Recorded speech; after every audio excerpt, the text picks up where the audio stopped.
네, 아, 안녕하십니까. 이사장님, 정재현 교수님 초대해 주셔서 감사합니다.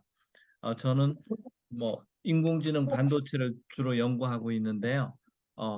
여러분들 경제학자, 정치학자, 외교학자인 여러분들 앞에서 발표하기가 좀 자격이 되는지 조금 어, 부끄럽기도 합니다. 근데 오버퀄리파이드 되셨어요. 최대한 재밌게 발표해 드리겠습니다. 이제 뭐, 여러 정치, 사회, 경제 연구하시는 분만 아니라 공학하시는 분들도 최근 인공지능이 등장하면서 상당히 당황을 하고 있습니다. 왜냐면 지금의 인공지능이 챗GPT가 나오면서 완전히 새로운 인공지능이라서 어, 전문가들도 따라가기 좀 어려운 측면이 있습니다. 그런데 지금 이제 인공지능을 생성형 인공지능이라고 이야기합니다. 영어로 이제 제너러티브 AI인데요. 그 얘기를 먼저 좀 파트가 다섯 파트가 있는데 먼저 여러분께 인공지능이 뭔지 그러니까 앞으로 미래 사회 경제 정치가 인공지능에 의해서 좌우되니까 인공지능에 대해서 말씀드려 보겠습니다. 어, 저희 학생이 어, 인공지능 달리라고 하는 오픈 AI에서 나온 인공지능한테 이런 명령을 썼습니다. 어, 초상화를 그려달라고 했는데 살바도르 달리라는 스페인의 초현실 화가 그림을 그려달라고 했는데 얼굴이 로봇 얼굴이 반쯤 되게 그려달라 이렇게 명령을 하면 한 2, 3초 내에 이제 이런 그림을 그려줍니다.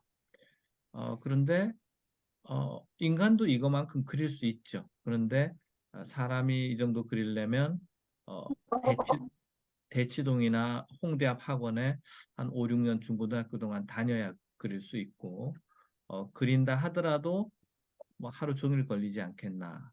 그래서 인간이 전통적인 인공지능은 판단형 인공지능이라고 해서 판단을 하거나 게임을 잘 두거나 이런 디시전 메이킹을 잘하는 인공지능이었는데 그게 대표적인 게 알파고인데 요즘 인공지능은 이렇게 창작까지 인간이 고유에 갖고 있던 어, 창작 기능까지 갖게 됐다. 그래서 누구나 손 앞에 에, 셰익스피어도 될 수 있고 피카소도 될 수도 있고 어, 뭐 베토벤도 될 수 있고 그러니까 이 인공지능을 갖고 있는 이제 생성 인공지능 다음에는 이제 일반 인공지능이라고 해서 AGI라고 해서 진짜 감정까지 있는 인공지능이 되는데 그것도 얼마 남지는 않았습니다만은 어, 이 인공지능을 갖고 있는 개인, 기업, 국가와 그렇지 않은 것 사이에는 상당한 생산성의 격차가 벌어질 것이고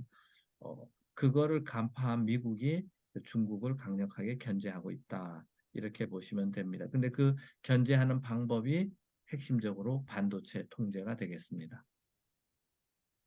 그래서 인공지능 안으로 들어가 보면 어떻게 되냐면 제가 코지라는 강아지가 뭐 불길 속에서 기타를 연주한다 이런 텍스트를 입력을 하면 여기 생성 인공지능 특히 GPT에서 얘기하는 트랜스포머 모델의 핵심 구조입니다. 지금의 인공지능, 생성 인공지능 인코더라는 게 거기 있게 되는데요.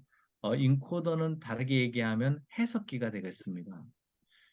해석을 해서 인간의 언어를 해석해서 프라이어로 전환하는데 이 프라이어가 일종의 암호 세계가 되겠습니다. 인간은 이해 못하는 컴퓨터의 세계.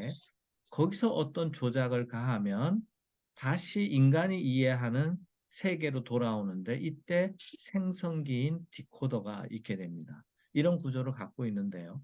저는 요즘 생각해 보면 우리 인간이 갖고 있는 인식 체계인 언어나 그림 이런 거에서 프라이어라는 암호 체계인데 이게 뭐 은유적으로 얘기하면 신의 세계가 아닌가. 그래서 우리가 어떻게 하다가 신의 영역까지 들어가게 되면서 이런 창작 기능을 갖게 되지 않았는가 이렇게 생각을 하고 이때 인간의 언어를 암호로 번역하는 이 인코더가 인공지능망이고 또 암호를 그림으로 그려내는 이 디코더도 인공지능망입니다. 그래서 인공지능망에 이 안은 이제 많은 망으로 연결되어 있는데 신경세포하고 컴퓨터상에서 그 망의 연결망의 개수 거기에 이제 곱하기가 이루어지는 변수를 파라미터라고 그러는데 요즘 그게 조 단위로 넘어가고 있습니다. 그리고 이게 앞으로 아마 10년 내에 1000조까지 갈 것 같고요.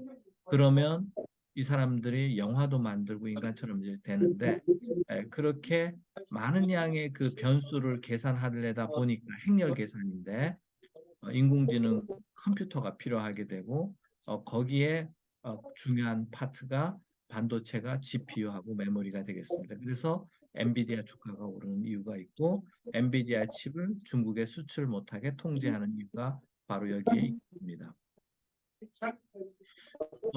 제가 챗GPT 보고 AI라는 시를 써달라고 그랬더니 이렇게 시를 써줬습니다. I may be a machine, but I know how to love.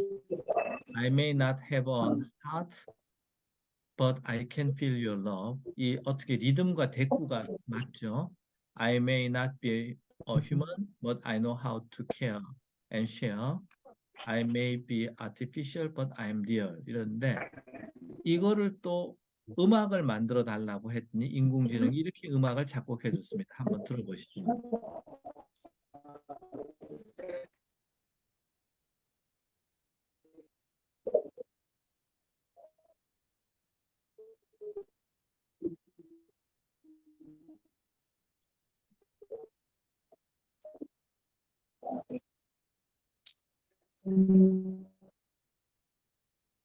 요 정도로만 끝나는 게 아니고 그러니까 테마만 줘도 음을 작곡을 하고 몇 구절 소리만 흠흠거려도 작곡을 해주고 뭐 교향곡을 들려주고 트로트로 바꿔달라 해도 해주고 하루 종일 이렇게 음악을 작곡해 줍니다. 예. 그런데 제가 이거 자꾸 듣다 보니까 따라하게 되더라고요. 그래서 웬만한 그 인간의 미래의 작곡자는 다 이거 가지고 하지 않을까 이렇게 싶습니다. 또 하나는 요것도 이제 GPT 계열인데 오른쪽에 보면 삼각함수를 풀으라고 인공지능 보고 했습니다. 그러면 이게 피타고라스 정리를 이용하면 4의 제곱 곱하기 8의 제곱은 빗면의 제곱이 되고 그걸 구하고 나면 이제 코사인 세타를 이용하면 요 각도를 구하는데 요 밑에 인공지능이 26.57도라고 구했습니다. 그러니까 어, 창조 능력을 갖고 있을 뿐만 아니라 추론 능력도 갖고 있고요. 왼쪽에 있는 것처럼 어떤 표를 주면 표를 해석해서 이렇게 글도 써줍니다. 뭐 이게 무슨 의미가 있고 어디에 최대값을 갖고 있고 누구 게 가장 크고 뭐 에버리지가 얼마다 뭐 이런 보고서도 써줍니다. 그다음에 최근에 이제 로버트가 나왔는데 여기 이제 인공지능 컴퓨터는 이 안에 있지 않고 그 뒤에 케이블로 클라우드 컴퓨터로 있게 되지만 시각적으로 사물을 이해해서 뭐 손님한테 물을 준다든가 커피를 타준다든가 또는 대화를 하는 정도인데 전에는 이제 기계적인 거였다면 이제 지능을 갖게 되는데 요 밑에 쓴 것처럼 리코그니션도 하고 언더스탠딩도 하고 make decision도 하고 커뮤니케이션 사람과 말도 하고 그렇습니다. 그래서 로봇가 아직은 좀 비싸고 기능이 상당히 제한되어 있지만 지능적으로는 네. 상당히 인간하고 비슷해졌다. 이렇게 말씀을 드리겠습니다. 네. 요거는 이제 소라라는 오픈 AI에서 나온 인공지능인데 오른쪽 위에 보면 1분짜리 그 동영상을 만들어 줬습니다. A stylish woman walks down a Tokyo street filled with arm glowing neon and animated city scenes 뭐 시그니지 이렇게 1분짜리 이렇게 그려줬습니다. 그런데 이거를 영화가 되려면 2시간쯤 되니까 120분짜리는 요게 GPU 한 대 가지고 했다면 GPU 120대 붙이면 되는 거거든요. 여기다 이제 음악도 묻히고 그러면은 아마 시납시스나만 주고 아니면 텍스트만 주면 이렇게 동영상을 만드는데 앞으로 이렇게 아까 한 축이 생성인공지능을 영화까지 만드는데 예, 뭐돈 10달러만 내면 한 시간 몇 분 내에 영화 한 편 만들어주고 뭐 내 얼굴 사진 몇 개만 주면 나에 대한 일대기 내 레주메 주면 내 일대기도 만들어 줄 수 있는 그 멀티모달 인공지능이 한 축이고 또 하나는 이제 감정, 윤리, 도덕 이런 걸 넣음으로써 인간화시키는 작업이 지금 이루어지는데 어쨌거나 현재 여기까지 와 있고 어, 가장 큰 바틀렉이 이제 컴퓨팅 파워가 있고 컴퓨팅 파워는 둘로 나눠지는데 하나가 GPU고 하나가 메모리다. 메모리 중에는 이제 HBM이라는 게 되겠습니다. 저희 연구실은 HBM이라는 이제 메모리가 있습니다. 엔비디아 GPU하고 맞물려서 이런 인공지능 계산의 학습과 추론이라고 얘기하는데 거기가 이제 수학적으로 보면 행렬 계산이 많이 이루어지는데요. 행렬 계산은 어, 직렬적 계산이 아니라 동시 계산하는 게 필요합니다. 그래야 빨리빨리 지금 우리가 글자를 만들어내는데 생성을 하게 되는데 그래서 GPU HBM인데 그 HBM이라는 반도체, SK 하이닉스하고 삼성이 만드는 반도체 설계 연구를 우리 학생들이 하고 있는데 그 설계 자체를 인공지능으로 해보고 있습니다. 그러니까 이제 고급 엔지니어조차도 인공지능이 대체하려는 게 미국의 큰 어, 프로젝트라고 보면 되겠습니다. 지금 미국은 사람들은 엔지니어 같은 거 하기 원하지 않거든요. 뭐 돈 많이 버는 쪽으로 가려고 그러고 뭐 파이낸스나 이런 거 하려 매니지먼트 하려고 그러고 그래서 이제 인도 중국 사람에 대한 의존도가 큰데 그 엔지니어도 인공지능으로 교체해보고 있고요. 저희 연구실은 그중에서 반도체 설계를 해보고 있는데 그럼 인공지능으로 하려면 코딩을 해야 되는데 인간이 그 코딩도 인공지능으로 해보고 있어요. 그러니까 인공지능이 말만 잘하는 게 아니라 코딩도 한 겁니다. 그래서 오른쪽에 보면 이게 다 인공지능이 코딩한 겁니다. 예. 그러니까 굉장히 높은 수준의 공학적인 능력, 창조적인 능력을 인공지능이 갖고 있다고 보시면 되고요. 그래서 이제 반도체를 설계를 했는데 왼쪽 오른쪽에 이제 그래프가 있는데 파란색 그래프처럼 어, 값이 아래일수록 공학적으로 아래인 값을 가질수록 반도체가 잘 동작한다. 뭐 그런 지표를 이제 그래프 그린 건데 왼쪽은 챗GPT가 한 코딩으로 설계한 반도체고 오른쪽은 카이스트 대학원생이 설계한 반도체인데 별 차이가 없어요. 예. 그 정도로 인공지능이 이제 강력해지고 있다 이 말씀을 드리고요. 그런데 이제 학생은 월급도 줘야 되고 어, 뭐 잘 출근하는지, 건강은 이상 없는지, 개인적으로 문제는 없는지, 졸업은 제때 하는지 케어해 줘야 되는데 인공지능은 밤에 잠이 없고요. 전기만 넣어주면 24시간 일하고 불평도 없고 노조도 없습니다. 이게 제가 자본주의는 잘 모릅니다만은 어, 그것은 이외에 무슨 새로운 거? 자본주의 연구소라고 하면 이제 미래 자본주의가 어떻게 변화할 건가라고 보면 미국이 세계 패권을 갖는데 달러가 있고 뭐 석유가 있고 지정학적인 에, 뭐 여러 가지가 있을 텐데 2차 세계대전이 끝나고 승전국이 되면서 그 달러조차도 근본이 제도였다가 이제는 그냥 찍어내면 되고 그것조차도 또 한 번 바꾸려고 하는 게 이제 디지털 코인이라고 해서 비트코인으로 갖고 가려고 하는 거고 또 하나는 전 세계 생산 체계에서 뭔가 인간의 기능보다는 어, 생산 활동은 로봇, 정신적인 활동은 대부분 인공지능으로 하려고 하는 것 같습니다. 아시아권에 상당히 공장을 이렇게 배치하고 그 값싼 인건비를 유지했는데 그러니까 돈이 이제 중국으로 넘어가고 아시아로 넘어가고 또 지정학적으로 분리하니까 반도체 공장은 미국으로 다시 가는데 어쨌거나 인공지능을 가지고 그러니까 소수가 인공지능을 통제하고 인공지능이 인간을 통제하고 인간을 대신하면 어, 아주 극단적인 경쟁력을 갖겠다 이런 생각인 것 같습니다.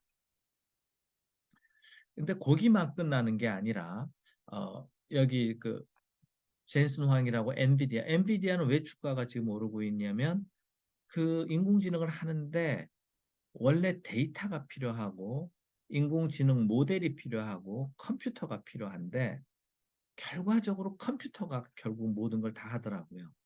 근데 컴퓨터에는 GPU와 메모리가 있는데 GPU는 엔비디아에서 설계를 하는데 생산은 대만에서 한단 말이죠. 그러니까 다시 그게 지정학적으로 위험하니까 미국으로 끌고 가려고 하는 거고, 메모리가 또 한국에 있으니까 불편하니까 미국으로 들어오라고 이제 자꾸 돈을 주는 거죠. 근데 어쨌든 그 GPU가 핵심 부품인데 GPU를 설계하고 공급하는 회사가 엔비디아인데, 엔비디아가 반도체만 하는 회사가 아니라 여기서 보는 것처럼 최근에 바이오 제약 분야에 진출했습니다. 그래서 어, 암젠이라든가 아스트라제네카라든가 이런 회사하고 공동으로 신약 개발을 하는데, 사람이 신약 개발을 하려면 하는 실험과 오차가 이렇게 되는데 인공지능을 이용해서 개발하니까 시간을 굉장히 단축시키더라. 그러면 반도체 산업 못지않게 전 세계 큰 시장이 신약인데 신약 개발은 미국과 유럽이 잡고 있습니다. 일본도 명함도 못 내밉니다. 그거를 또 헤게모니를 여기서 잡고, 근데 엔비디아가 여기서 자신의 어떤 시장을 확대하려고 이렇게 어, JP 모건 헬스케어에서 어, 이제 발표하고 있는 이런 장면이 되겠습니다. 그래서 이제 인공지능 갖고 뭐 하려고 그러냐면 서비스로 결국은 정치 권력을 갖건 자본 권력을 갖건 군사 권력을 가지려고 하는 건데, 서비스를 가지고 이제 누구 뭐를 종속을 시키냐면 교육산업, 의료산업, 금융산업, 문화산업, 유통산업, 생산, 법률, 국방, 정치, 언론까지도 인공지능으로 장악할 거라고 저는 보고 있습니다. 신문사보다 글 잘 쓰면 되니까요.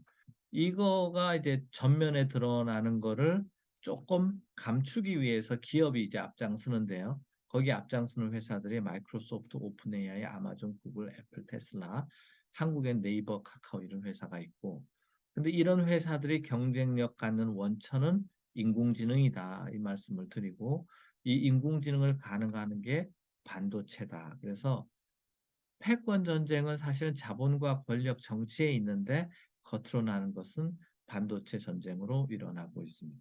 정재영 교수님 재밌으세요? 아니면 어떻게, 예, 이대로 가도 되겠습니까? 아니면은 더 기술적으로 깊이 들어갈까요? 말이 잘 안 들립니다. 예. 스피커가 꺼져 있습니다. 예. 지금 정도는 좋을 것 같은데요. 너무 기술적으로 깊이 안 들어가셔도요. 예. 네. 하여튼 조금만 예, 더 들어보겠습니다. 재미있습니다. 네네. 재미있습니다. 잘 재미있습니다. 보고 네. 있습니다. 네, 충분히 네. 재미있습니다. 네. 김준석 교수님, 제가 텔레비에서 많이 본 것 같고, 박대환 이사장님도 우리가 신문에서 많이 봤고, 김영준 교수님도 제가 다 알겠더라고요. 제가 평소 때 못했던 분. 근데 조금 더 깊이 들어가겠습니다. 지금부터. 예, 예. 자, 그런데 이게 어떻게 운영을 하려고 그러냐면, 제가 어쨌거나 이 AI와 반도체는 미국이 패권을 갖고 있고요. 러시아가 우크라이나에서 지는 거는 반도체 때문이라고 저는 이제 보는데, 중국이 이제 덤벼드니까 이제 손을 보는데, 어쨌든 미국 중심으로 제가 오늘 말씀을 드리면, 어떻게 하려고 그러냐면 미국은 AI를 오른쪽 위에 있는 슈퍼컴퓨터에다 다 담아두려고 그럽니다. 이런데 이제 아까 GPU 한 대가 6천만 원, 1억씩 하는 거를 280만 대씩 갖다 끄는 거죠. 그러니까 샘 알트만이 뭐 9천 종가 돈 필요하다고 왔다 가지 않았나요? 예. 이런 걸 설치하려고 하는 거고요. 여기를 통해서 개인한테, 왼쪽 끝 아래쪽에 있는 개인한테 인터넷을 통해서 제공하겠다. 그리고 여기에서 제공하는 인공지능이 엄청 큰 스케일이고 말하는 것뿐만 아니라 비디오 이런 걸 하게 될 것이다. 근데 이제 우리나라 같은 경우는 이게 자본이나 기술력이 안 되니까 요즘 좀 해보려는 게 갤럭시에다가 좀 넣으려고 그럽니다. 예, 그래서 갤럭시가 뭐 인공지능으로 번역도 하고 그러는데, 단점은 근데 장점은 우리의 어, 프라이버시를 좀 보호해주고 큰 권력으로부터 좀 벗어나는 건 있지만, 핸드폰에 들어갈 수 있는 반도체 기능이 상당히 제한돼 있고 배터리 때문에 굉장히 조그만한 정도의 기능이 상당히 제한된 인공지능만이 가능하다. 그래서 이거는 이제 우리가 먹고 살려고 하는 거고 실제로는 미국의 전략은 바로 이 데이터 센터를 엄청난 양의 돈을 투자해서 이걸 통해서 전 세계 수백만 명, 수억 명이 이걸 사용하게 하겠다. 그게 꼭 쿠팡이 처음에는 값싸게 해주고 뭐 하다가 나중에 시장에 도미넌트해지면 가버리는 거하고 아마 똑같은 전략으로 갈 것이다. 이렇게 생각합니다. 그런데 자, 인공지능으로 보면 챗 GPT와 같은 여러 기능을 가진 인공지능을 파운데이션 모델이라고 그러고요. 요게 일종의 대학생 정도의 능력을 사전에 교육했다고 보면 되고 그걸 가지고 파인 튜닝을 해서 특정한 분야의 교육을 시켜서 특정한 목적으로 쓰겠다라는 게 파인 튠드 모델이에요. 이게 변호사, 법정 공부시키면 변호사 되는 거고, 의학책 공부시키면 의사가 되는 거고, 이렇게 되는 겁니다. 마지막으로는 아주 사이즈를 줄여서 조그맣게 만들어서 핸드폰에 집어넣겠다, 이런 건데, 우리가 이 파운데이션 모델이 없어요. 실제 네이버가 하이퍼클로버 X라는 거를 만들긴 했는데 외국 거 약간 카피한 느낌이에요. 우리나라는 챗GPT가 없단 말이에요. 삼성도 챗GPT가 없고 SK텔레콤도 없고 LG도 없어요. 미국이 대부분 갖고 있고 중국은 가질래다가 지금 이제 견제당해서 못하고 일본도 없고 그래서 이거가 이제 가장 큰 그래서 이게 우리가 핵무기가 없어서 어 우리가 이제 그 해구산 속에 들어가야 되는 거하고 똑같은 상황이 생길 것이다. 또 하나는 그러면 우리는 돈 주고 사다 쓰면 되지 않느냐. 그래서 오픈 소스 이제 인공지능이 있습니다. 메타 같은 데서 약간 저급 인공지능을 돈 주면 쓰게 해줘요. 그러면 우리가 그래도 네이버도 구글도 있지만 네이버도 있고 마이크로소프트도 있어도 우리가 아래 한글 있는 그래서 우리의 어떤 독자적인 생태계가 있는데 AI 생태계에서는 완전히 우리가 변방으로 물러날 위험을 갖고 있다. 근데 이거 하나 파운데이션 모델을 하려면 수십조 투자해서 데이터 센터가 있는데 이번 선거에서 져서 그거 다 물 건너간 것 같습니다. 삼성도 여기에 그럼 투자를 해야 되는데 결단을 못 내리네요. 결단을 못 내려요. 그래서 어쨌든 인공지능의 식민지가 될 가능성이 코앞에 왔다. 이 말씀을 드립니다. 개인으로 보면 생로병사 희노애락이 앞으로 인공지능에 의해서 뭐 병나면 병원 가는 것도 AI가 하고 죽는 것도 AI가 결정하고 즐거운 것도 뭐 미팅도 AI로 하고 결혼도 AI로 하고 음악도 AI로 듣고 그래서 상당히 우리가 이제 개인의 우리나라 이제 그 아까 교수님들이 선거 얘기도 했지만 아주 교묘하게 이 강남 집값을 올려서 편가르기를 하는데 성공하지 않았느냐 이런 생각이 드는데요.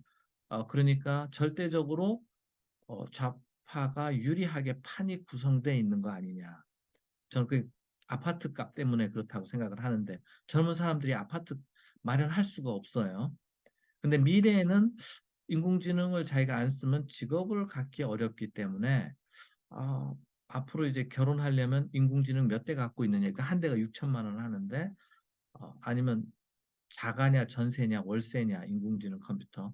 그래서 기업과 개인과 국가의 자산이 아파트가 언제까지 갈지 저는 궁금한데 새로운 형태로 또 변화할 수 있다. 이렇게 재미로 은유해 봤습니다. 요런 컴퓨터의 보드 하나가 6천만 원인데요. 내년에는 한 1억 대 될 것 같습니다. 이게 만 대면 1조고요. 100만 대면 100조고 1000만 대면 1000조예요. 1인당 한 대 정도 있어야 제가 생각하기에 미래 생성인공지능 서비스를 누구나 받을 것 같아요. 완전히 돈 싸움이 될 거라고 생각하고 그 돈은 비트코인으로 찍어내서 할 것 같기도 합니다. 자, 여기까지가 파트 1이고요. 오늘 파트 7까지 있습니다. 이제 인트로덕션 했는데요. 네, 중간에 정재윤 교수님이 끊으셔도 됩니다. 사실은 미리 얘기는 많이 했고요. 이제는 조금 더 기술적으로 들어가겠습니다. 파트 2까지 가고 거의 건너뛰어서 결론으로 가도 됩니다. 아, 자, 여기 그래서 누구나 어디서나 인공지능을 사용하려면 1인당 GPU 한 대씩 1억 명이 있으려면 1억, 여기 1억 곱하기 1억 하면 경원이 되든가 그렇습니다. 결국 이게 그런 돈이 들어가는 거고요. 어, 왜 이렇게 커져야 되냐면 인공지능의 사이즈가 연도별로 갈수록 이렇게 계속 커진다는 말씀을 아까도 드렸습니다. 이게 제 혼자 평소 때 생각이었는데 여기 한 달 전에 나온 건데요. 오픈 AI가 135조 원 프로젝트를 시작한다고 했어요. 2028년까지 GPU 280만 대. 예. 그러니까 마이크로소프트와 공동으로 예. 아마 이 정도면 10만 명한테 아티피셜 제너럴 인텔리전스를 아마 제공하는 정도의 서비스를 목표로 하지 않았느냐. 근데 이게 그러면 아까 1,000억 달러면 이게 135조 원인데요. 이게 10배 돼서 1,350조 원 정도까지 10년 내로 투자하더라도 놀라지 마시고요. 이런 나라를 제가 농담 삼아 천조국이라고 그럽니다. 천조 아니면은 사업할 수 없는 그래서 전 세계에서 살아남을 수 있는 나라가 기업이 몇 개 안 될 것 같습니다. 그런데 약간 컴퓨터 공부 시켜드리겠습니다. 요거는 이제 그 컴퓨터의 간단한 모양인데요. CPU나 GPU나 이런 계산하는 장치가 있습니다. 그리고 계산을 하고 나면 이거를 써줘야 됩니다. 아까 그랬잖아요. 그러니까 뭐를 생성하거나 학습한다는 거는 데이터 값을 바꾸는 건데 인공지능망이나 뭐 결과물이 그게 수학의 행렬 계산인데 일종의 어, 데이터를 읽어서 계산해서 다시 쓰는 방식으로 지금 이걸 폰 노이만 아키텍처라고 부르는데요. 이게 왜냐면 CPU는 인텔 뭐 엔비디아 계열이고 메모리는 한국의 계열이고 이렇게 함으로써 메모리의 다양한 프로그램과 데이터를 갖고 있는 유연성이 있습니다. 그래서 역사적으로 이렇게 했고 미국이 컴퓨터 산업을 이렇게 디바이드해서 컨커를 한 거거든요. 자기네가 설계는 하고 소프트웨어하고 설계하고 CPU, GPU 만드는 건 대만에 일본에서 떼줘서 넘기고 한국에 넘겨서 이렇게 지정학적으로도 그렇고 기능적으로 이렇게 했는데 현재 여러분 혹시 챗GPT 써보셨는지 모르겠지만 명령을 쓰면 뭐에 대해서 요약해줘 이러면 한 페이지가 한꺼번에 딱 오는 게 아니라 한 단어씩 옵니다. 그거를 우리가 이제 영어로 레이턴시라고 그러는데 왜 그러냐면은 GPU는 엄청 계산이 빠른데 데이터를 읽고 쓰는데 시간이 다 걸리는 거예요. 현재가 지금 컴퓨터 구조가 그렇게 돼 있습니다. 그러니까 그걸 눈속임 하느라고 첫 단어 내보내고 두 번째 1ms마다 하나씩 튀어나와서 마치 쭉 뭐 인간이 생각하는 것처럼 튀어나오는데 그 이유는 컴퓨터에서 계산은 빨리 그 이게 일종의 그렇습니다. 우리 어렸을 때 암산을 잘하는 학생이 있는데 칠판에 쫙 적으면 1초 만에 덧셈을 다 해버려요. 그런데 시간은 어디서 걸리냐면 칠판에 쓰고 지우는 데 시간이 다 걸리는 거예요. 그래서 현재 이 컴퓨터의 이 인공지능의 성능의 바틀렉이 이 메모리에서 오고 있습니다. 근데 그러한 사실을 저만 아는 줄 알았는데 누가 알아버렸냐면 바이든이 알아버린 거예요. 그래서 바이든이 비행기 타고 오면 전에는 DMZ부터 갔는데 뭐 미군 캠프 어디 갔는데 요즘은 평택 공장부터 가는 거예요. 그리고 삼성에 몇십 조를 주고 자꾸 미국으로 들어오라고 자꾸 압력을 가하는 거죠. 우리가 원했던 메모리가 이렇게 중요한 시대가 됐다 이 말씀을 드리고 그러면 이제 시간을 줄이기 위해서 GPU와 메모리 사이에 데이터를 빨리 많이 주고받을수록 그만큼 빨리 생성을 하니까 그 방법이 뭐냐면 데이터가 주고받는 길을 넓히는 거예요. 그 전통적인 메모리는 이 버스라는 게 32개 이랬는데 HBM이라는 새로운 메모리는 1024가 돼요. 그리고 메모리 용량을 또 높이기 위해서 닫힌 건물로 이렇게 쌓고 이런데 그런데 지금은 이제 HBM이 1024개 차선인데 앞으로 10만, 100만까지도 요구할 것 같습니다. 그게 미래 반도체의 이제 변화 방향이 되겠습니다. 근데 이게 그래프인데요. 인공지능이 뭘 하고 있냐를 시간으로 해보면 밑에 토큰이라는 거는 글자를 몇 개 만들어내냐는 그 숫자인데요. 뭐 책 한 권을 쓰느냐, 한 페이지를 쓰느냐 그런 건데 대부분의 시간이 이 노란색이다. 이 얘기가 아까 말씀드린 것처럼 그 데이터를 GPU하고 메모리 사이에 보내는 시간이다. 그래서 컴퓨터가 이런 식으로 발전하고 그러니까 메모리에서 이 메모리 중에서 데이터를 GPU하고 빠른 속도로 주고받을 수 있는 메모리가 HBM이 되니까 요즘 하이닉스가 잘한다.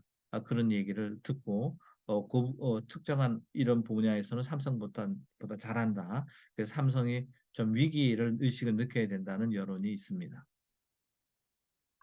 그래서 요게 이제 엔비디아에서 아까 말씀드린 그 GPU 6천만 원짜리 없어서 못하는 그래서 미국이 중국이 이게 있어야 인공지능을 사업을 확대하는데 미국이 이거를 통제를 하기 시작했죠. 작년부터.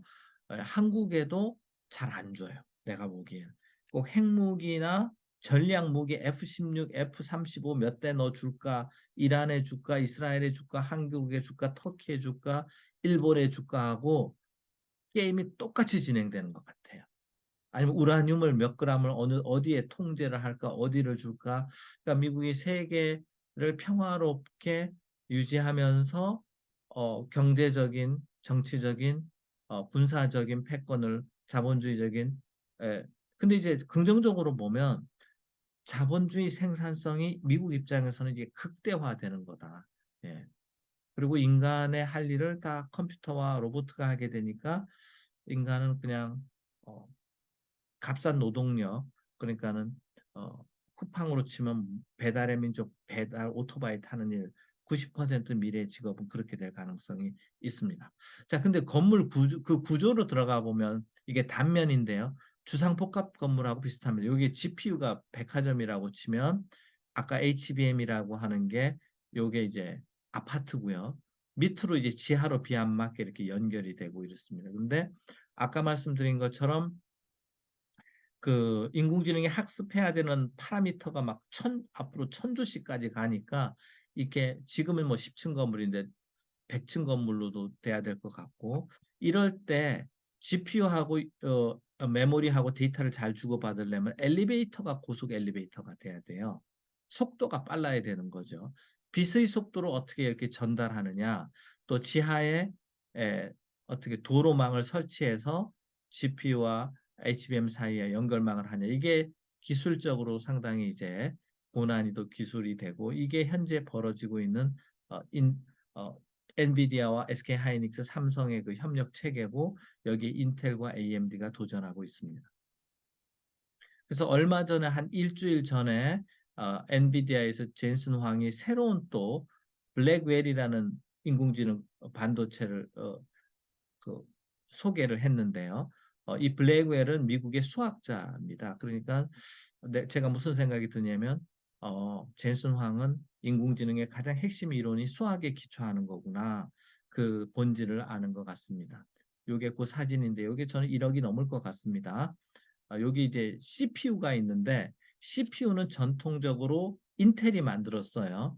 근데 엔비디아가 직접 설계한 CPU가 되겠습니다.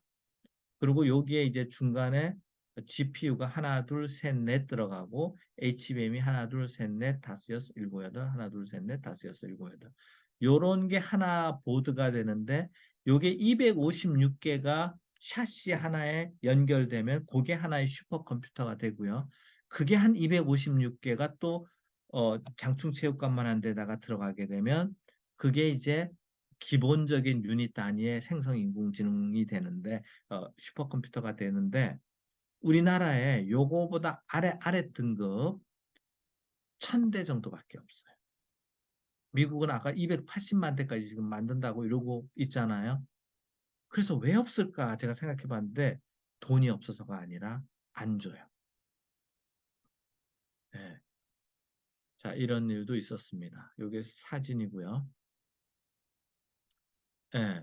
그래서 저희 연구실은 이런 설계를 많이 하는데 GPU 옆에 어 이게 저희 대전의 신세계 백화점이고 옆에 주상복합 건물인데, 주상복합 건물 하나만밖에 없단 말이야. 더 짓자. 아파트촌을 만들자. 뭐 이런 구조적인 연구도 하고, 지- 그 GPU 그 백화점까지 갈 필요 없어. 아파트 1층에 식당이 있고 뭐 슈퍼마켓이 있고 또는 뭐 피트니스 센터 있으면 멀리 갈 필요 없잖아요. 그래서 아예 일부 GPU 기능을 여기까지 집어넣자고 연구를 하고 있는데, 현재 삼성, SK하이닉스, 엔비디아가 이런 아키텍처로 다음 제품을 지금 기획하고 있습니다. 예, 그런 내용이고요.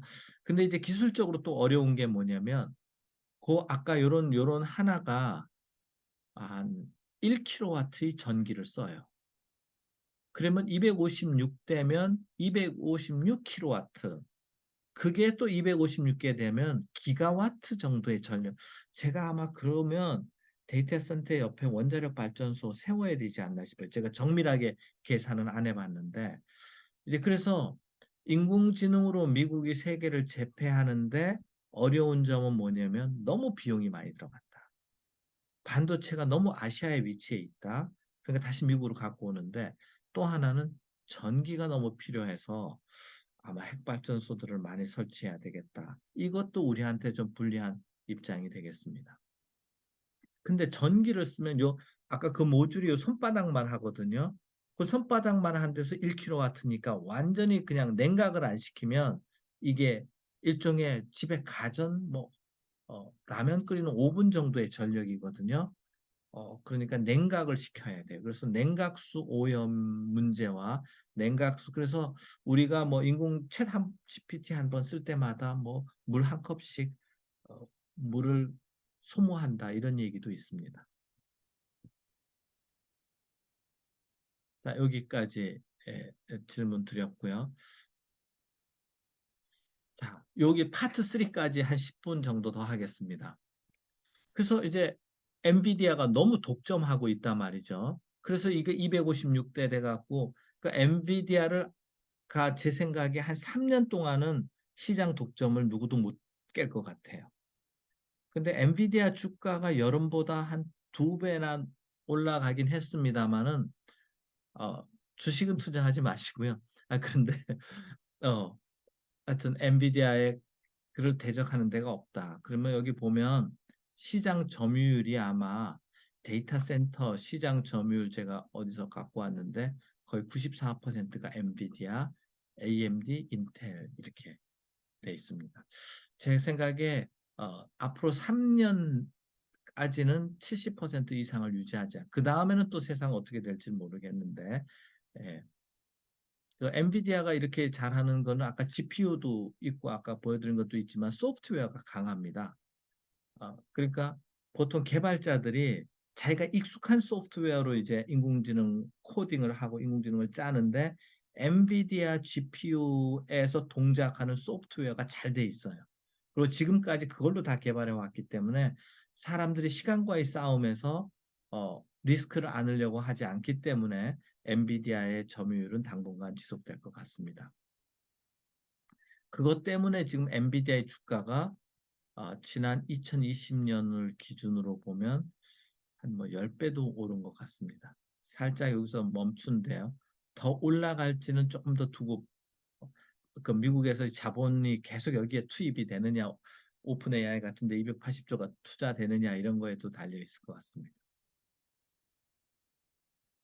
자, 그리고 이제 인공지능 반도체가 필요한 게 학습용도 있지만 지금은 어떻게든 모델 개발하는 용인데 나중에 이제 사람들이 접속해서 나한테 뭐 그림을 그려줘, 음악을 만들어줘 하는 게 추론용인데 앞으로 미래는 2030년이 되면 추론용이 또 시장이 커질 거다. 이렇게 보는 시각이 있습니다.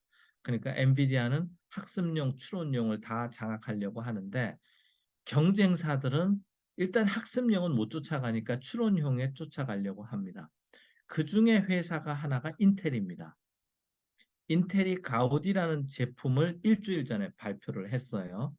그래서 이렇게 보면 가우디의 성능을 이렇게 제가 분석해 보니까 한 3년 전 엔비디아의 성능하고 비슷하더라고요.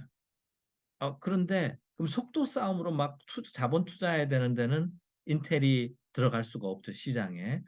그런데 뭔가 하긴 해야 되는데 엔비디아의 최신 제품을 주지 않으니까 어, 인텔일 거라도 써보겠다라고 하고 시장을 할 수 있을 것 같습니다. 그래서 아까 엔비디아의 GPU 한 대가 뭐 6천만 원이라면 뭐 이건 500만 원짜리로 한 버전이나 두 버전 아까 엔비디아가 포쉐라면 소나타라도 가서 팔겠다라고 하는 게 이제 인텔의 전법입니다.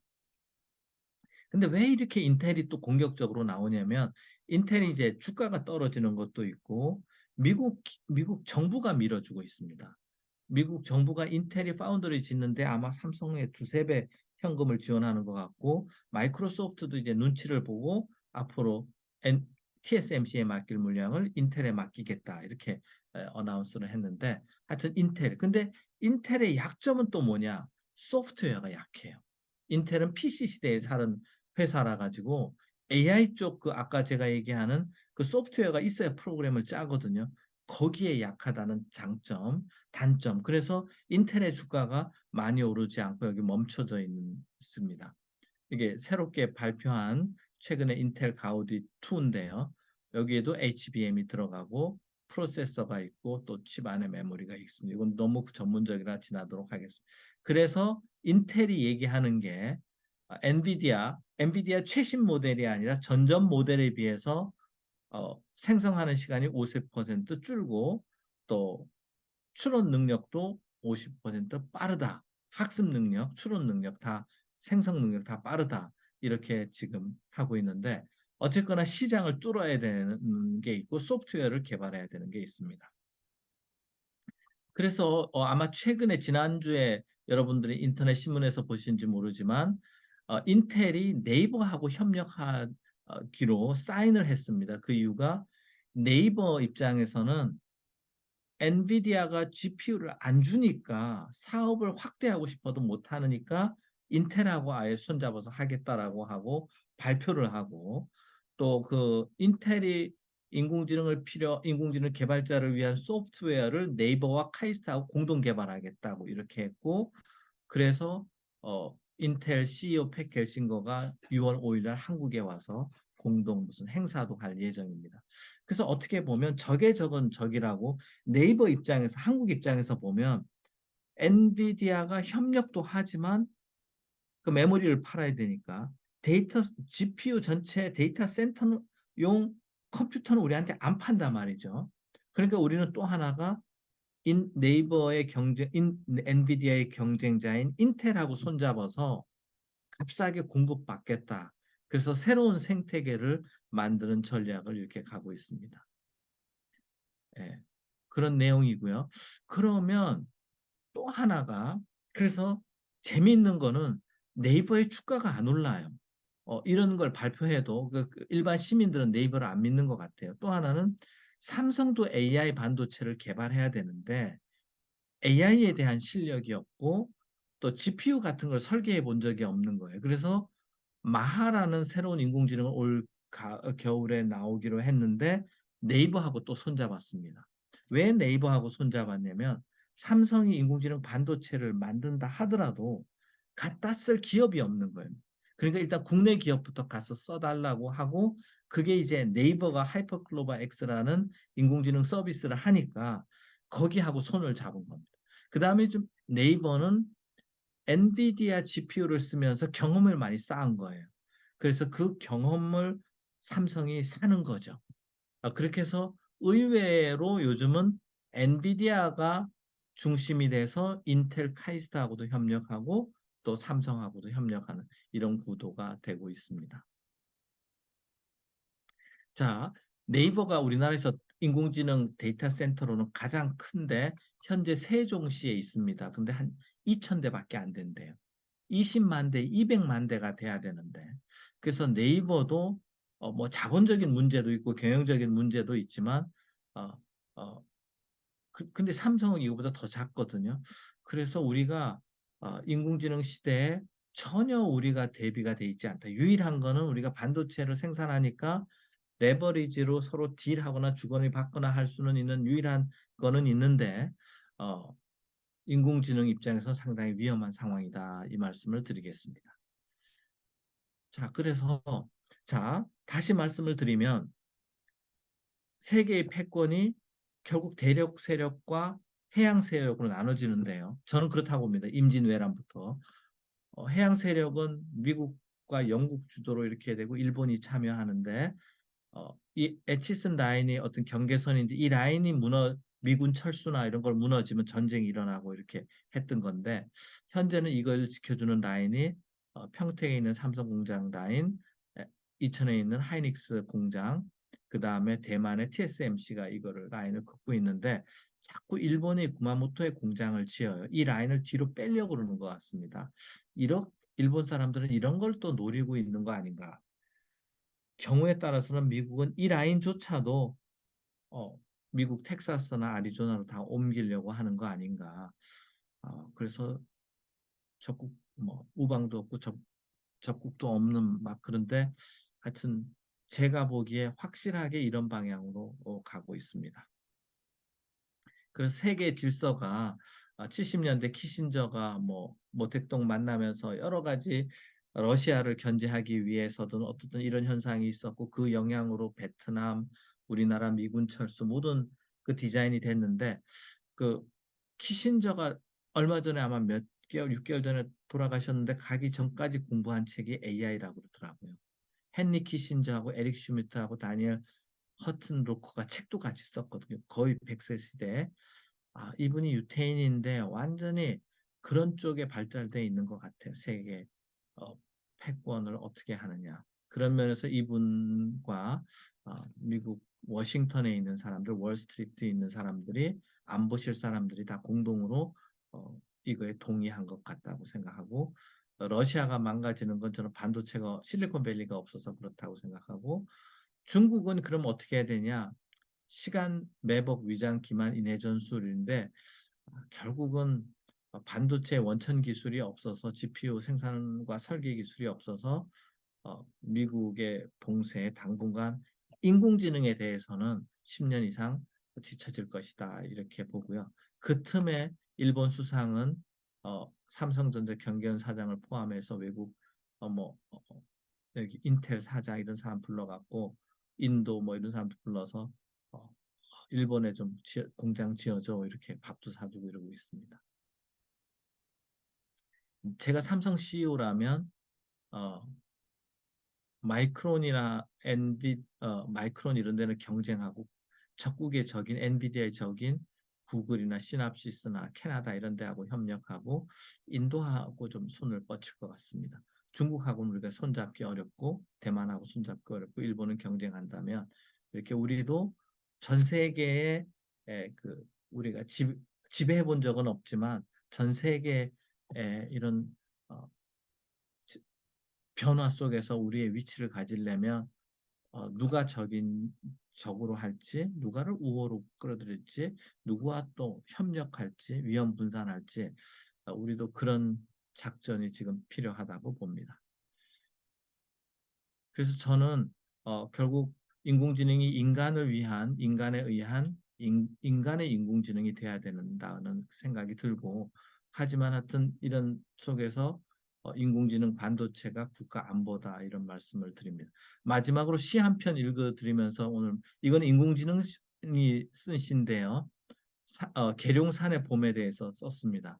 산새들의 노래가 계룡산에 퍼지네 바람은 부드럽게 스쳐가며 춤을 추고 봄이 왔다 갔다 알리는 벚꽃의 향기 산길을 걸으며 벚꽃을 바라보면 계룡산의 벚꽃은 자연의 아름다움 우리의 마음을 감동시키는 그 특별한 풍경이로구나.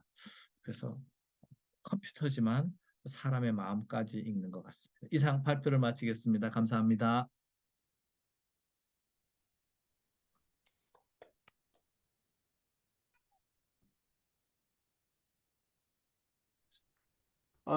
수고 많이 하셨습니다. 재미있게 잘 들었습니다. 이제 김 교수님 말씀을 듣고 네.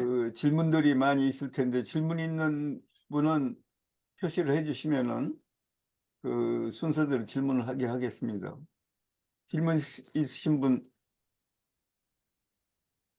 손 어떻게 들은? 이게 다 안 나오지? 질문 있어요?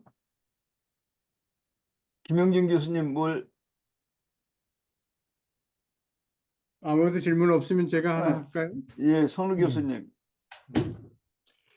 그 오늘 아침에도 그 더존이라는 그 회사의 부사장 그 AI 담당하는 분의 강의를 듣고 왔는데 그 직원의 한 8, 90%가 이미 AI 툴에 익숙해가지고 그 생산성이 엄청나게 올라가고 있는 모습을 봤는데 그분이 그 자기의 클라이언트인 우리나라 기업이 한 1600개 정도 되는데 AI 얘기는 많이 하지만 AI에 대해서 실제로 업무 차원에서 쓰는 레벨이 1% 미만이다 이런 얘기를 하면서 걱정을 하는데요.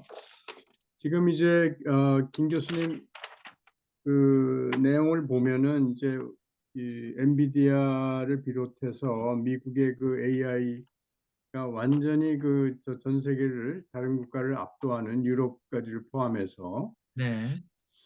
그런데 실제로 이것이 이제 결국은 이게 힘이 되려면 이 AI를 쓰는 기업들의 AI를 통한 생산성 향상이라든가 서비스 질의 획기적인 변화라든가 이런 모습들로 나타내야 이것이 기업의 권력이 되고 국가 권력이 되고 결국은 세계를 통치하는 이런 것이 될 수 있을 것 같은데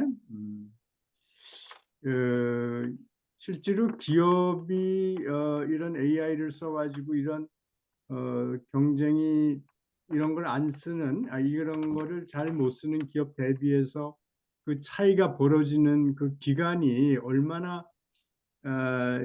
벌써 근데 이제 저는 이제 금융을 전공합니다만은 최근에 이제 마스터카드 글로벌 사장하고 얘기를 했는데 자기들도 그 AI 자회사를 물론 이제 거대 AI는 아니고 애플리케이션 레벨이겠지만 자회사도 사고 AI 개발을 자체적으로 많이 투자했는데 그동안에 그 머신 러닝이라든가 이런 툴로서 개선한 것 대비해서 상대적으로 투자 대비해서 아직은 그 효과가 그렇게 크게 나타나지는 않고 있어서 좀 AI에 대한 투자를 애플리케이션 레벨입니다. AI에 대한 투자를 주로 그쪽에서 이제 프로드 디텍션 이런 쪽을 많이 하는데 조금 자제하려고 하는 이제 경영진의 그런 방향이 조금 수정되고 있다 그런 얘기도 하고 있는데 지금 이렇게 미국이 올트만 이런 사람들을 리더로 해가지고 이렇게 앞서가고 있는 것이 요새 골든 타임이라는 얘기를 많이 합니다만은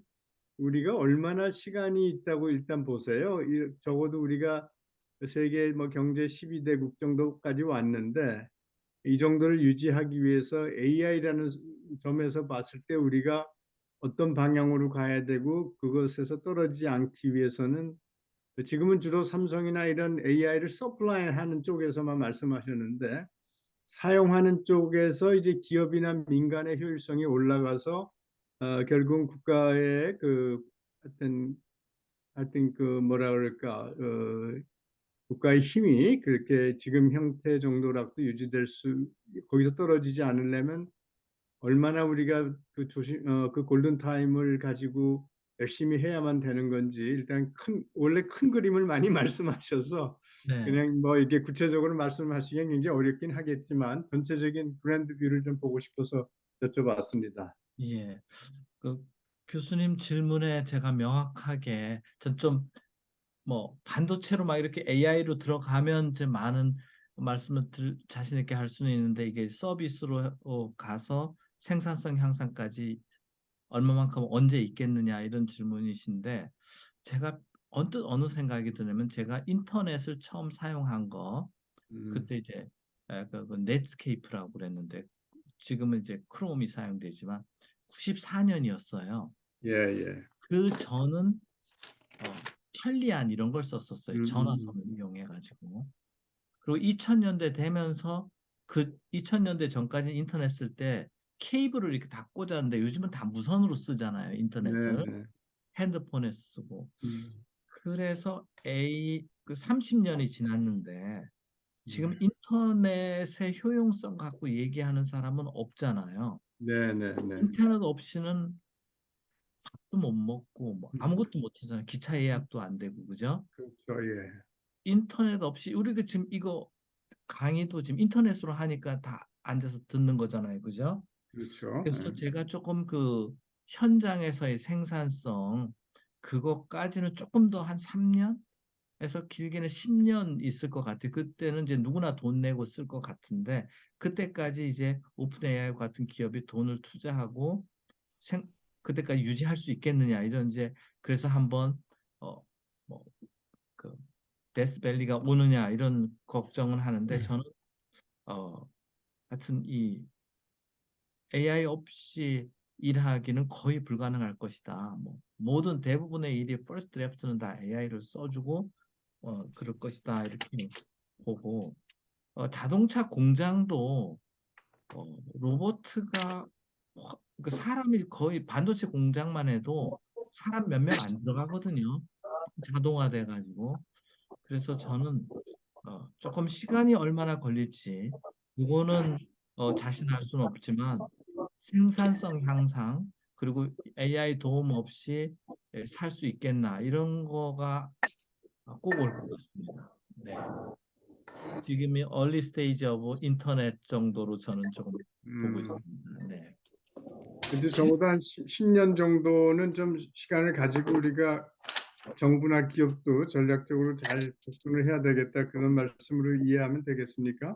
10년 후에 시작하면 아니, 시작은 그때 한다는 게 아니라 예, 예, 예, 예, 시간적인 예. 여유가 네, 네, 지금은 좀 많이 뒤쳐졌지만 지금이라도 네, 우리가 삼성도 있고 하이닉스도 있고 네, 그래도 발가락은 껴놓은 상태니까 예, 이 예, 예, 에리아에 네, 그러니까 모든 기업들이 다 관심들은 갖고 있으니까 우리가 네, 학계나 정부나 기업인들이 잘 끌어가면은 그 네, 하나만 더 여쭤보겠습니다. 그 이제 그 오픈 AI처럼 그런 고대 그런 AI 그 시스템을 우리가 삼성도 지금 뭐 우리가 OS도 이제 결국 못 해가지고 여기까지 왔는데 네. 그거 안 하고 할 수 있는 방법은 없을까요? 아무래도 좀 조금 결국 경쟁력에서 그렇게 승부가 날 것 같지는 않다는 생각은 좀 드는데요.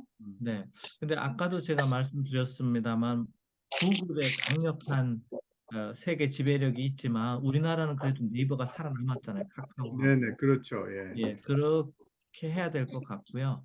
그렇지 음, 않으면 다 갖다 써야 되니까 요소수처럼 언제든지 줬다 음, 줬다 이럴 수도 있고 가격 조정하고 완전히 중속될 가능성이 있어서 일정 부분 경쟁력은 좀 떨어지더라도 우리만의 그 음, 생태계라고 그럴까요? 그런 네네. 기업을 갖지 않으면 음. 우리가 뭐 BTS 노래 부르고 춤추는 일밖에 경쟁력이 없을 것 같습니다. 네. 네. 질문 하나 드려보겠습니다.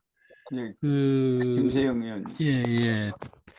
어쨌든 그 반도체 하면은 또 삼성이 메모리이긴 합니다만은 뭐 전 세계적으로 이제 한 20년 가까이 경쟁력을 가져왔고 이랬었는데 이제 삼성의 이제 저기 뭐랄까 저기도 세대 교체도 되고 또 뭐 이렇게 탑도 바뀌고 이러면서 과연 세계 경쟁력을 따라잡고 있는가?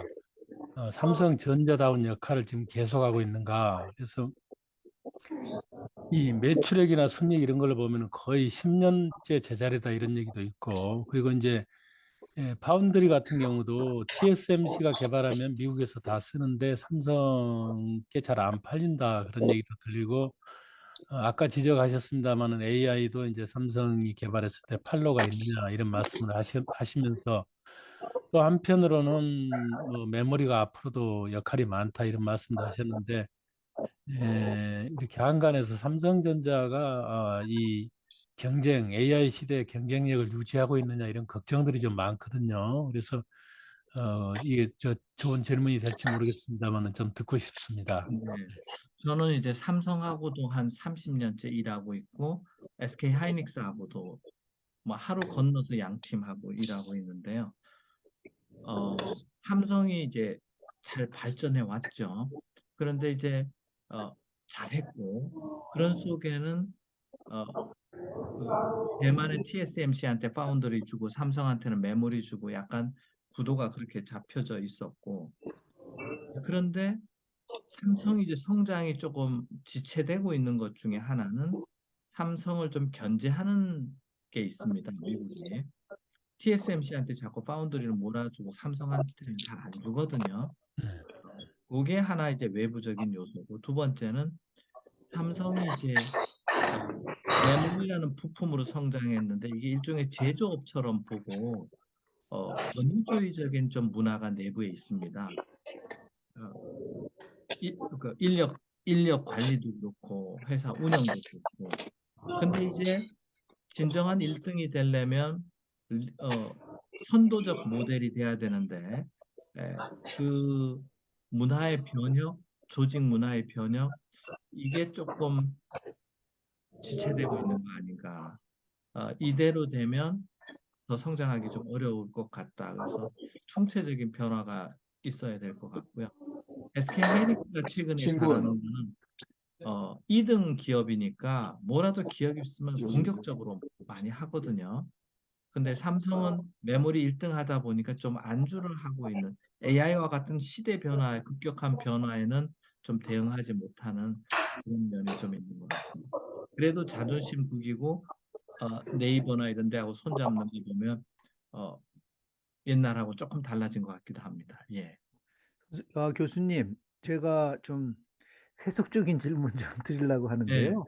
오늘은 이제 AI와 경제에 대해서 아주 굉장히 많은 지식을 주셨는데, 실은 AI와 정치와 관련된 부분 좀 말씀을 좀 드리고 싶은데요. 네. AI가 어느 정도까지 이 정치 영역에 영향을 미칠 수 있는가라는 부분들, 또 어떻게 AI가 활용될 수 있는가에 대한 부분들에 대해서 뭐 교수님 생각하신 거 네. 있으시면은 좀 말씀해 주시면 두 감사드립니다. 가지 방법이 있는데요.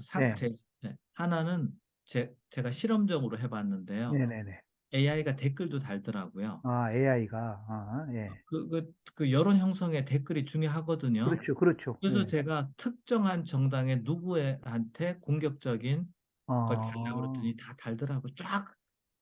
그래요. 뭐 신문, 그래서 다 지우느라고 혼났습니다. 아, 그래요. 예, 그래갖고 제가 조선일보에 글 쓰는데 제 네네네. 글에만 남겨뒀어요. 뭐만 남겨주세요? 댓글을 남겨뒀어요. 아, 인공지능이 쓴 예, 예, 예. 제 글에만. 음, 네. 그래서 아이디를 I'm an AI라고 만들어가지고 예. 그러니까 이게 블로그에도 올릴 수 있고요. 아, 여론을 끌고 갈 수 있는데 이미 저는 국제적으로 이런 일이 벌어지고 있다고 보고요. 네네네. 두 번째는 음, 이제 글을 이제 우리가 이제 보고서를 써달라, 글을 써달라 이렇게 계속 리퀘스트를 하게 되잖아요. 물론 그러면 이제 누가 무슨 질문하고 있는지 다 잡히는 뭐 이런 문제는 기본이고요. 네. 원하는 방향으로 답을 주면 계속 그걸 쓰다 보면 익숙해지다 보면 음, 인식 체계가 어느 특정한 이념으로 정해질 수 있다. 음, 그래서 이제 미디어를 활용하잖아요. 정치를 할 때. 네네네. 네. 액티브 하든 패시브 하든 네네네. 어, 사람의 의식 세계를 이걸로 지배할 수 있습니다. 예.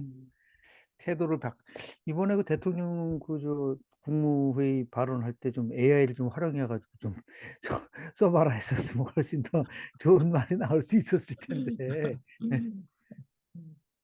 그렇습니다. 나중에 네, 한번 제가 한번 찾아뵙겠습니다. 아닙니다.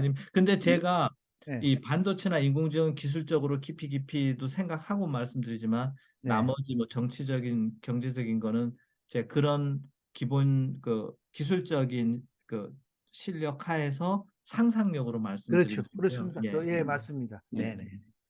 또, 고맙습니다. 네. 네, 또 다른 분 질문이 예, 있으십니까? 예, 한 가지만 좀 질문 드리겠습니다. 저 네, TF의 정성춘이라고 합니다. 교수님 오늘 강의 재밌게 잘 들었고요. 제 질문의 요점은 지금 미국의 빅테크들 간에 아까 교수님 말씀하신 그 파운데이션 모델을 네. 둘러싼 엄청난 그 경쟁이 벌어지고 있는 상황인 것 같은데요. 아까 네. 교수님 말씀하신 대로 90년대 네. 처음에 이제 윈도우즈가 나오고 뭐 인터넷이 나오고 하면서 여러 그 업체들 간에, 기업들 간에 경쟁이 벌어졌던 그런 상황하고 또 유사한 이런 상황이 아닌가 싶은데, 네, 뭐 아까 말씀하신 그 구글도 있고, 그다음에 오픈 AI, MS 연합이 있고, 또 그 메타가 있죠. 아마존도 있죠. 아마 아마존도 아마존은 있고, 구글하고 같이 이렇게 네, 하는 것 같은데, 네, 또 이제 애플 같은 경우는 또 별도로 독자적인 어떤 새로운 네, 그 AI 모델을 구축을 네, 하고, 독자적인 그 칩을 또 개발을 하고 하면서 네, 나름대로의 어떤 새로운 생태계를 구축을 하려고 하는 어떤 그 대전쟁이 지금 벌어지고 있는 상황 같습니다. 이런 맞습니다. 경쟁 상황이 과연 앞으로 어느 정도의 시간을 거쳐서 어떤 세력이 결국은 이 AI 시장을 지배를 할 것으로 보이는지, 그거에 따라서 이제 이 거대한 그 AI 생태계가 이제 형성이 되면서 그 밑에 있는 여러 반도체 기업이라든지 다양한 그 AI를 그 소규모적인 AI를 그 생성해서 공급을 해주는 다양한 비즈니스 모델들이 이제 새롭게 형성이 되어질 것으로 보는데, 그 근간이 되는 게 이제 지금 벌어지고 있는 중요한 그 AI 전쟁 같아요. 교수님은 네네. 이 그 빅테크들 간의 경쟁에 대해서 어떻게 전망을 하고 계시는지 예. 좀 듣고 싶습니다. 예. 세 가지 측면에서 결정이 될 것 같습니다. 한 타임 프레임을 한 10년으로 보면 일단 기술적으로 보면 얼마나 효용성이 있느냐. 오픈 AI가 하고 마이크로소프트 쪽 그 솔루션이 더 재미있고 더 쓰기 편하게 돼 있냐. 그다음에 두 번째 신뢰성. 뭐 결과물이 가짜가 아니고 그다음에 두 번째는 누가 자본을 더 많이 끌어들일 것이냐. 그게 이제 GPU 대수와 관련이 있고 세 번째는 미국 정부가 누구를 밀어줄 것이냐. 그런데 현재로 제보고 랭킹을 매기라면 1번이 오픈 AI 마이크로소프트, 2번이 메타, 3번이 구글, 4번이 애플 이렇게 아마존이 뭐 구글하고 비슷한 정도. 그거는 그 올 봄에 지금 계속 지난주에 또 구글 CEO가 나와서 세미나하고 이런 키노트 스피치 하는 걸 이렇게 다 봤을 때 자신감, 그 안에 스펙 이런 걸 봤을 때 그런데 하여튼 예, 그래서 저는 기술, 자본, 미국 정부의 어떤 의도, 뭐 이런 것까지가 결합돼서 결정난 현재로는 마이크로소프트, 오픈 AI가 10년 내에 왕좌의 자리를 차지하고 한 50% 이상 나머지가 이렇게 좀 나눠 갖지 않을까 하는 게 제 예측입니다. 예. 네, 감사합니다. 네, 또 다른 질문 있으십니까? 질문이 없으시면 제가 질문을 하나 드리고 싶은데요. 김 교수님 괜찮으시겠는지요? 네, 네, 네. 네, 그 반도체 비즈니스라는 것이 예전에 이제 미국에서 출발해가지고 일본, 한국, 대만으로 이렇게 이전했지 않습니까? 네, 이전하는 데는 그만한 이유가, 경제적인 이유가 있어서 이전을 했을 텐데, 다시 이제 그걸 미국으로 이렇게 가져가게 되면, 우리 입지가, 중장기적으로 봐서 어떻게 될지 하는 것이 하나고, 또 하나는 과연 그 원래 미국에서 출발하여 아시아로 왔던 것이 다시 미국으로 들어가면 성공의 가능성은 얼마나 있는지 그거에 대해서 좀 말씀을 해주셨으면 좋겠습니다. 네. 그 이제 미국이 설계는 하고 소프트웨어 하고 일본과 아시아로 넘긴 거는 저는 환경 문제가 꽤 있다고 봤어요. 화학 물질을 많이 쓰거든요. 음, 또 하나는 초창기 반도체는 노동 집약성이 좀 강했어요.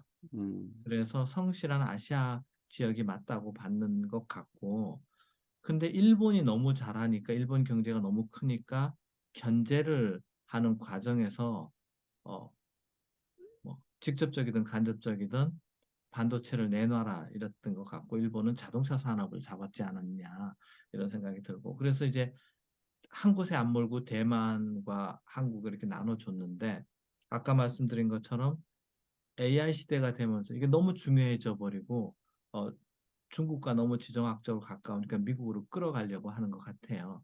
그래서 저는 결국은 미국의 의도는 어, 성공할 거라고 보고요. 그럼 우리는 어떻게 해야 되냐 보면 반도체가 미국으로 다 가면 미군 철수하는 효과보다 더 우리 안보에 위협적이다. 그러면 한국이 미국의 안보적으로 별로 동맹이 아니면 뭐 굳이 한국 물건 많이 안 사줄 것이다. 오히려 인도를 키울 것 같아, 한국보다. 그래서 우리가 일부 공장은 미국에 짓기는 하지만 메모리는 절대 미국으로 가면 안 된다는 게 제 주장입니다. 아, 지금 파운더리 공장, 신규 공장이 지금 텍사스로 삼성이 가거든요. 근데 메모리 공장은 우리가 예, 인간 스크럼을 짜더라도 공장에 못 나가게 해야 된다. 그게 미군, 박정희 대통령이 미군 철수 막는 거하고 비슷한 상황이라고 저는 봅니다. 네, 아, 네. 네. 그렇군요. 또 다른 질문 있으십니까?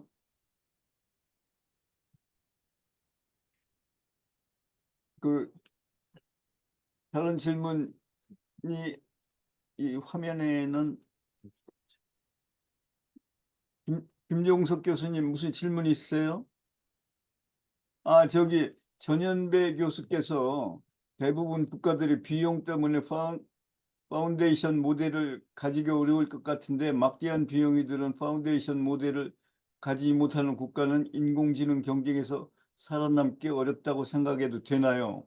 그렇습니다. 지금도 그렇습니다. 대부분의 국가가 구글 MS 이용하는데 그렇습니다. 파운데이션 모델도 플랫폼으로 이해하고 외국 회사 것을 이용하는 파인 튠드 모델 쪽으로 가도 되나요? 이런 질문이 있습니다. 김 어, 교수님. 하여튼 뭐 핵무기하고 비슷하게 파운데이션 모델 없으면 음, 종속되는 거고요. 경쟁력 음, 없고 파인 튠 갖다 쓴 거는 언제든지 하여튼 파인 튠 파운데이션 모델을 가지지 못하면 하여튼 기술 종속이나 경제 종속이 더 심화될 것이다. 유럽이 요즘 왜 힘을 또 못 쓰냐면 거기는 구글이나 이런 게 없잖아요.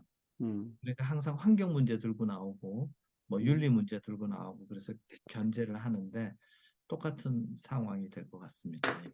근데 과거에 이제 우리가 그 MS의 윈도우로 다 의존했던 시절에 그래도 크게 그것 때문에 우리가 인터넷이나 이런 디지털 이코노미가 뒤처지지는 않았다고 생각하는데 그때하고 이제 AI 시대에 이런 파운데이션 모델이 없는 상황하고는 어느 정도 그 위험성이 더 커진다고 생각하시나요?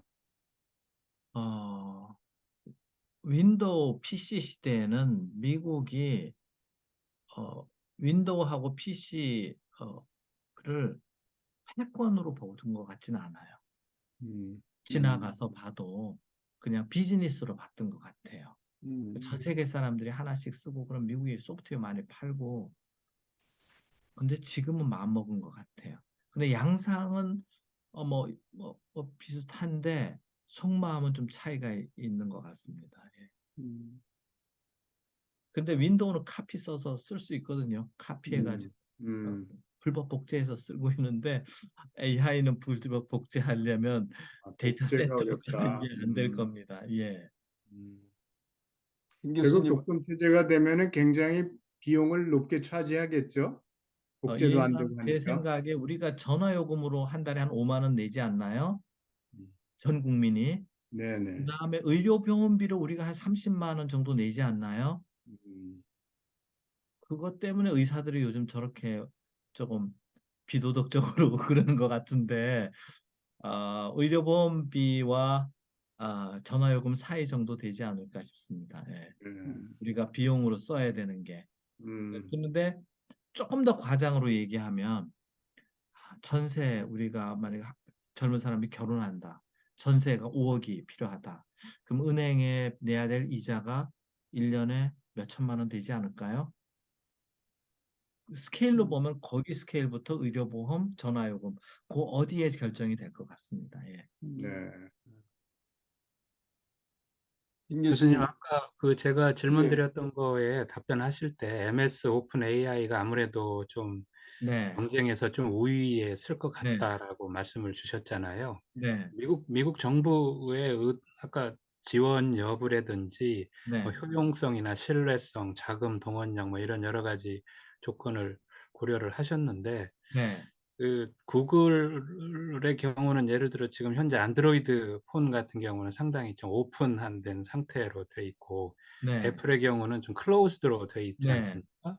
네, 근데 AI 세계에서는 역시 구글 같은 경우는 좀 오픈 소스를 네, 네, 그 기반으로 한 그 네, 플랫폼을 미는 것 같은데 네, 네, 오픈 AI는 좀 클로즈드 된 이런 예. 세계인 것 그게, 같아요. 그게 그래서 미국의 그렇게 비즈니스, 보면은 예, 비즈니스상 보면은 비즈니스 근데 할 때 1등은 예, 항상 폐쇄 전략으로 가고요. 예, 돈 주면 쓰게 해주고 2등이 오픈 예, 소스로 해가지고 서로 연합을 합니다. 예, 그래서 예, 예, 메타하고 구글이 2등이라 그런 거고요. 예, 1등 애플은 폐쇄 전략으로 하고 2등 구글이 이제 연합 전략으로 가고 항상 그 CPU도 인텔은 1등이었으니까 폐쇄 전략으로 하고 ARM은 이제 공개 전략으로 이렇게 음, 갑니다. 예.